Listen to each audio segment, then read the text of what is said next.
तो हेलो और वेलकम दोस्तों। आज के इस वीडियो में हम लोग बात करेंगे इंडिया वर्सेस ऑस्ट्रेलिया, जो कि सेकेंड टेस्ट मैच था। आज वो समाप्त हो चुका है। 5 दिन का टेस्ट मैच सिर्फ 2.5 दिन में ही समाप्त हो गया और उसमें भारत को एक करारी शिकस्त का सामना करना पड़ा।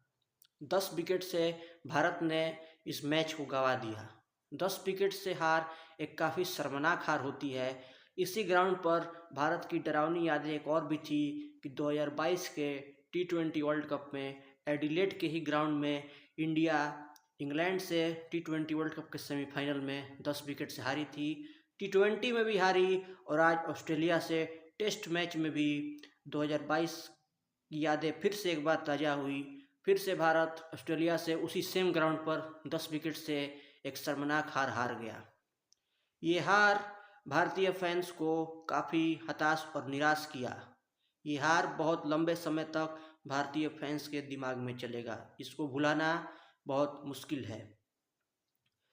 सब अभी मैं जानता हूँ सभी भारतीय फैंस काफ़ी हताश और निराश होंगे। मैं भी आप ही की तरह हताश और निराश हूँ, लेकिन हताश और निराश होने से कुछ नहीं होगा।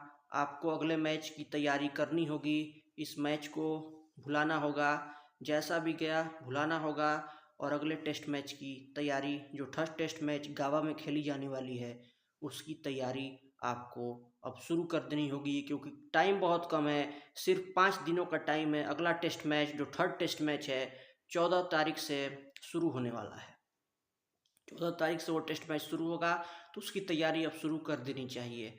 तो इस टेस्ट मैच को हारने की बहुत बड़े बड़े कारण थे। सबसे बड़ा कारण था कि भारतीय बैटर्स का ना चलना। भारतीय बैटर्स दोनों इनिंग में रन नहीं बना पाए। दोनों इनिंग में भारतीय बैटर्स पूरी तरह से फ्लॉप रहे। दोनों इनिंग में, एक में 180 बनाया और दूसरे इनिंग में 175 ही बना पाए। नीतीश रेड्डी दोनों इनिंग में सबसे बेहतरीन बैटिंग किए। दोनों इनिंग में नीतीश रेड्डी ने 40-40 रन बनाए और कोई भी बैट्समैन उनका साथ दे ही नहीं रहा है। एक शुभमन गिल दोनों इनिंग में 30-30 लगभग बनाए, लेकिन बाकी कोई भी प्लेयर साथ नहीं दे रहा है। आपके टॉप 2 बैटर्स विराट कोहली और रोहित शर्मा ही रन नहीं बना रहे हैं। जब आपके सीनियर प्लेयर रन नहीं बना रहे हैं तो जूनियर प्लेयर्स पर एक्स्ट्रा प्रेशर आएगा, तो वो क्या रन बनाएंगे। कब से विराट कोहली और रोहित शर्मा के कितने लंबे समय से रन नहीं आ रहे। एक शतक विराट कोहली का आया, लेकिन विराट कोहली जिस टाइप के बैट्समैन है, जिस तरह से अपना स्टैंडर्ड सेट किए हैं, एक शतक से कुछ नहीं होने वाला है। एक शतक आपने मारा, लेकिन 3 पारी आपने जाया की। अब ऊपर से जब सीनियर प्लेयर रन नहीं बनाएंगे तो यंगस्टर कुछ नहीं कर सकते हैं। उन पर एक्स्ट्रा दबाव, और यशस्वी जायसवाल का पहला दौरा है, उन पर क्या क्रिटिसिज्म किया जाए। केएल राहुल को क्रिटिसाइज करना चाहिए कि वो बस एक पारी में अच्छा खेले हैं और तीनों पारी में, एक में 37, 177 रन बनाए, एक में 37 बनाया, लेकिन बाकी दोनों इनिंग में फेल हुए हैं। उनके चलते रोहित शर्मा की ओपनिंग भी चली गई। अब बात करते हैं रोहित शर्मा की फॉर्म के बारे में। रोहित शर्मा ना बैट से रन बना रहे हैं, ना कप्तानी अच्छी कर रहे हैं। लगातार 4 टेस्ट मैच रोहित शर्मा की कप्तानी में भारत ने गंवा दिया है। लगातार न्यूजीलैंड के साथ 3 टेस्ट मैच और ये ऑस्ट्रेलिया में दूसरा टेस्ट मैच। पहले टेस्ट मैच में बुमराह कप्तान थे, तो लगातार 4 टेस्ट मैच हारना। कप्तानी अच्छी नहीं हो रही है, ना बैट से रन बन रहे हैं। एक ऐसा ही समय था धोनी के कप्तानी के टाइम भी टेस्ट क्रिकेट में कि 4-4 मैच धोनी लगातार हारे थे, तो धोनी 20 सीरीज में ही कप्तानी छोड़ दिए थे। MS धोनी 20 सीरीज में ही कप्तानी छोड़ दिए थे, लेकिन मुझे नहीं लगता कि रोहित शर्मा ऐसा कुछ फैसला लेंगे। इस सीरीज के बाद ही जो भी होना होगा फैसला लिया जाएगा। मुझे लगता है कि सीरीज भारत नहीं जीती तो रोहित शर्मा और विराट कोहली के लिए टेस्ट क्रिकेट का ये आखिरी सीरीज हो सकता है। अगर भारत WTC फाइनल नहीं गई, अगर ये सीरीज नहीं जीत पाएगी तो भारत WTC फाइनल नहीं जा पाएगी। अगले 3 मैच में से लगभग आपको WTC फाइनल में जाने के लिए 3 मैच जीतने पड़ेंगे, बिना किसी पर निर्भर हुए। अगर 2 जीते तो आपको फिर श्रीलंका पर डिपेंडेंट रहना पड़ेगा कि श्रीलंका ऑस्ट्रेलिया को एक मैच हराए। लेकिन आप 3 में से मुझे लगता है 2 मैच भी जीतना बहुत मुश्किल लग रहा है, क्योंकि ऑस्ट्रेलिया अपनी पीक फॉर्म पर आ गई है। तो अगर नहीं जीते तो रोहित शर्मा और विराट कोहली जैसे सीनियर प्लेयर्स के लिए आखिरी सीरीज हो सकता है। लेकिन क्या सीनियर प्लेयर्स ही इस हार के जिम्मेदार हैं? कोच गौतम गंभीर क्या कर रहे हैं? गौतम गंभीर कहते हैं कि एक छक्के ने वर्ल्ड कप नहीं जिताया, उनको क्रेडिट मिलना चाहिए। अगर T20 में इंडिया 300 रन बनाती है और सीरीज जीतती है तो कहते हैं सारे न्यूज पर कि new coach new approach, Gautam गंभीर को क्रेडिट दिया जाता है। आईपीएल 2024 जीते हम श्रेयस अय्यर की कप्तानी में, लेकिन सारा क्रेडिट मेंटर गौतम गंभीर को चला गया। सारा जीत का क्रेडिट गौतम गंभीर ले रहे हैं। तो ये न्यूजीलैंड से 3-0 और आज की हार का क्रेडिट कौन लेगा? उसका भी क्रेडिट गौतम गंभीर को लेना पड़ेगा।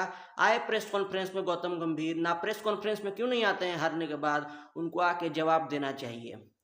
गौतम गंभीर के डिसीजन भारत को महंगे पड़ रहे हैं। हर्षित राणा को डायरेक्ट टेस्ट टीम में लाना, आकाशदीप को क्यों नहीं खिलाया? 1 साल से आकाशदीप खेल रहे हैं तो उनको फर्स्ट प्रेफरेंस देनी चाहिए थी। वरुण चक्रवर्ती टी20 टीम में कैसे घुस गए? वरुण चक्रवर्ती ने अपना आखिरी मैच 2021 टी20 वर्ल्ड कप में न्यूजीलैंड के साथ खेला था।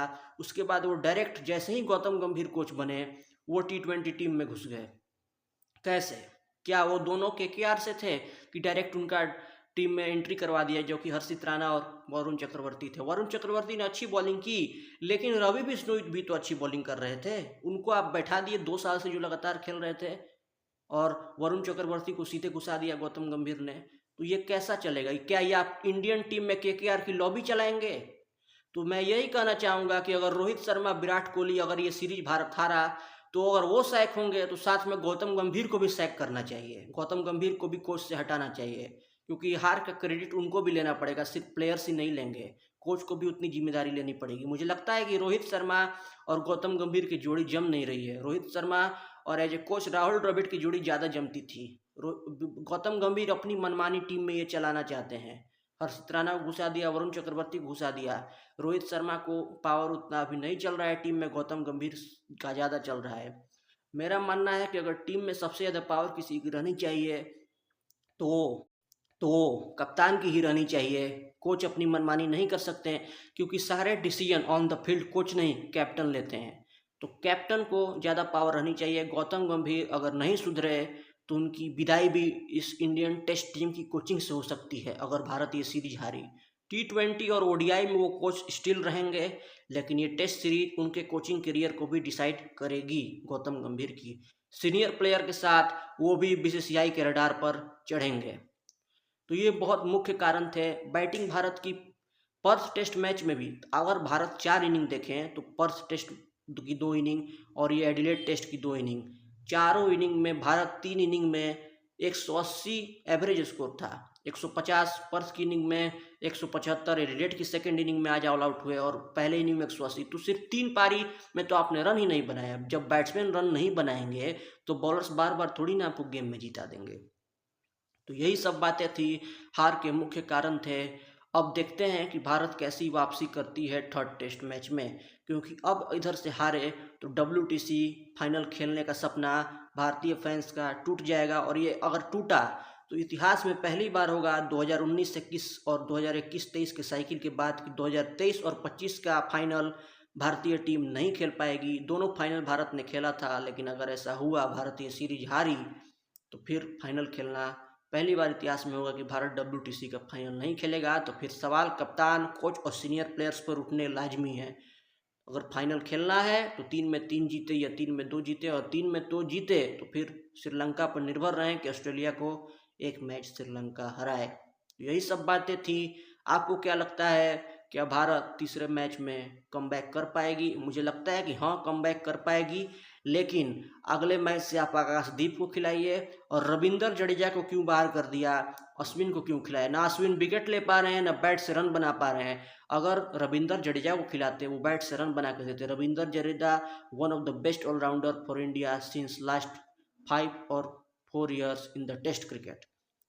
रविंद्र जडेजा बड़े बड़े शतक लगा चुके हैं। मुझे याद है ऋषभ पंत और रविंद्र जडेजा की 200-150 की पार्टनरशिप किए थे इंग्लैंड के साथ 2022 में। तो रविंद्र जडेजा को क्यों ड्रॉप कर दिया? वो DI T20 अलग फॉर्मेट है, रविंद्र जडेजा खराब उसमें अभी चल रहे हैं, लेकिन टेस्ट में क्यों ड्रॉप कर दिया? तो अगले मैच से 3rd टेस्ट मैच जो कि 14 दिसंबर से शुरू होने वाला है गाबा में, बस बहुत कम समय का गैप बचा है। तो तैयारी अपनी पुख्ता करनी होगी, और आकाशदीप और रविंद्र जडेजा को इस टीम में वापस लाना होगा, तभी कुछ होगा। और खासकर सबसे जरूरी है कि बैटर्स रन बनाए। बॉलर्स आपको बार बार गेम में नहीं लाएंगे। बैटर्स को 300-350 रन एक इनिंग में बनाने ही होंगे, तभी भारत जीतेगी, अन्यथा जीतना बहुत मुश्किल है। अगले मैच से 2-3 बदलाव टीम में होने चाहिए। तो क्या गौतम गंभीर और रोहित शर्मा ये बदलाव करेंगे और गौतम गंभीर अपनी मनमानी ज़्यादा ना चलाएं, कप्तान को पावर दें। फील्ड पर डिसीजन कप्तान की होनी चाहिए। अगर आप टीम मैनेजमेंट में कोचिंग ज़्यादा पावर दिखाएंगे तो कप्तान अपने फैसले नहीं ले पाएंगे और ये पावर क्लैश हो जाएगा। इसका टीम पर असर बहुत बुरा पड़ता है। ऐसा एक बार कोहली और कुंबले के बीच में भी हुआ था 2017 में, आपको याद होगा। तो क्या इंडिया कमबैक कर पाएगी या नहीं कर पाएगी, आप अपनी राय कमेंट सेक्शन में दीजिएगा। आप सभी की तरह हम भी आज निराश हैं, क्योंकि भारत की शर्मनाक हार पचाना भारतीय फैंस के लिए बहुत मुश्किल होगा। तो आज की इस वीडियो के लिए बस इतना ही। आपको वीडियो अच्छा लगा तो लाइक कीजिएगा, चैनल पर नए हैं तो सब्सक्राइब कीजिएगा। मिलते हैं कल आपके साथ एक नए कंटेंट के साथ। तब तक के लिए धन्यवाद। सी यू इन नेक्स्ट वीडियो।